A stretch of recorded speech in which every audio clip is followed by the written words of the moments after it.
Dry, drought-prone regions of the world produce nearly a third of the global food supply. And many of the crops in these regions are in danger of going thirsty, not only because the soil they grow in contains too little water, but because it contains too much salt. Salt is a natural part of soils everywhere. It forms from minerals weathered out of rock. But in wet climates, most of it gets dissolved by percolating rain and carried down to the groundwater below. In dry climates, on the other hand, percolating rainwater rarely makes it that far. Most of it gets soaked up by the deep roots of native plants, causing its salts to precipitate out and gradually accumulate in the soil below. This salty layer isn't a problem as long as both the plants and the water table stay where they are. But when native vegetation gets swapped out for shallow-rooted crops, more rainwater makes it all the way down to the groundwater, causing the water table to rise. On its way up, it dissolves the salt deposit, bringing salty water to crops' roots. And here's where the hydration problem comes in.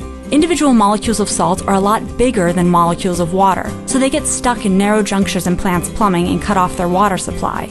At best, a plant that can't hydrate properly grows slowly. At worst, it dies. And irrigation just exacerbates things. Irrigated water comes from rivers and lakes and is slightly saltier than rain, so it adds salt directly to the soil while speeding the water table's rise. We humans have run into this problem before. Historians believe salty soils contributed to the fall of ancient Mesopotamia, and we're seeing some effects today, too.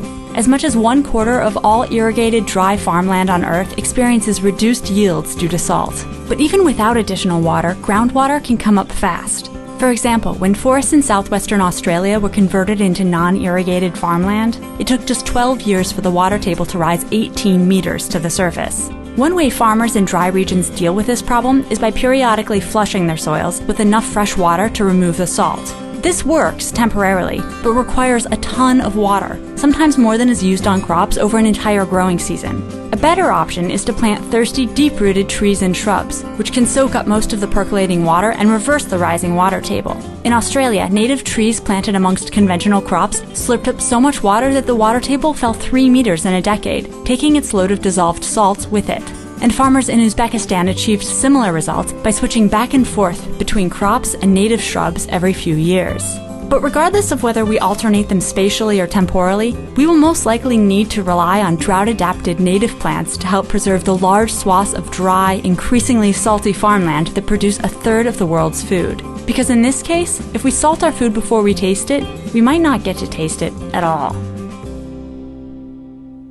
Hey, this is Emily. I just want to put out a huge thanks to Lisa.com for sponsoring Minute Earth. Lisa.com is an online mattress company that offers reasonably priced luxury 3-layer foam mattresses. They'll deliver your mattress right to your door, and if you're not perfectly happy with it 100 days later, you can return it for a full refund. Lisa also donates 1 mattress to a homeless shelter for every 10 they sell, and you can get yours at a $75 discount. Just go to lisa.com/earth and use the offer code EARTH75 to let them know you're a Minute Earth viewer. That's lisa.com/earth with the offer code EARTH75. Thank you, Lisa!